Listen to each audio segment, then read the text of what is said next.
코로나19가 전 세계로 확산하면서 중앙선관위가 주미 대사관 등 제외공관 41곳에 대해 추가로 선거 사무 중지 결정을 내렸습니다. 코로나 상황이 급속하게 악화된 주재국의 우려 표명과 제재 강화로 정상적인 재선거가 실시되기 어렵다고 판단하여 불가피하게 추가 중지를 결정하였습니다. 전체 제외 선거인의 46.8%나 됩니다. 절반에 가까운 제외 선거인이 투표를 하고 싶어도 할 수 없는 상황이 된 겁니다. 귀국한 뒤 입국 금지나 격리 때문에 돌아가지 못하는 경우도 잇따르고 있습니다. 여기서 선거를 하려고 하는데 아직 철회하는 방법이나 구체적인 사항을 저희가 잘 인지를 하지 못하고 있어서 거기에 대해서 지금 고민을 하고 있는 중입니다.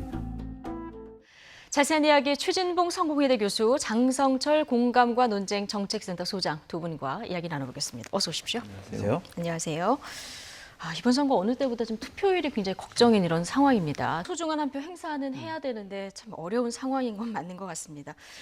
재외국민 투표 17만 1천여 명 정도 되는데 이 가운데 40개국 8만 5천 명 정도가 투표를 못해요. 절반 정도가 못하는 상황인데 이러다 보니까 독일에 있는 우리 교민들이 헌법 소원까지 내기로 했어요. 투표권을 보장하라 그런 건데 현실적으로 보면은 직접 투표를 하지 않는 한 지금 재외국민들은 투표를 할 방법이 없어요. 지금 법상으로는. 그렇습니다. 예. 외국에도 확진자가 많이 늘어나고 있기 때문에 통제하고 있지 않습니까? 예. 그건 투표하러 갈 수가 없어요.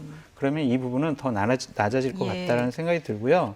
그 교민들의 불만 중 하나는 그런데 교민들 의견 수렴하는 절차가 전혀 없었다. 이 부분도 좀 불만인 것 같습니다. 작년 12월부터 사실 시작이 됐으니까 준비할 시간이 이렇게 많지 않았지만 그럼에도 불구하고 이런 상황이 벌어졌을 당시부터 조금 장기적 관점에서 문제를 해결해서 노력을 하는 모습을 보였어야 되는데 그런 부분이 부족했다. 앞으로 어떤 상황이 또 올지 모르기 때문에 좀 논의는 해봐야 되지 않을까요?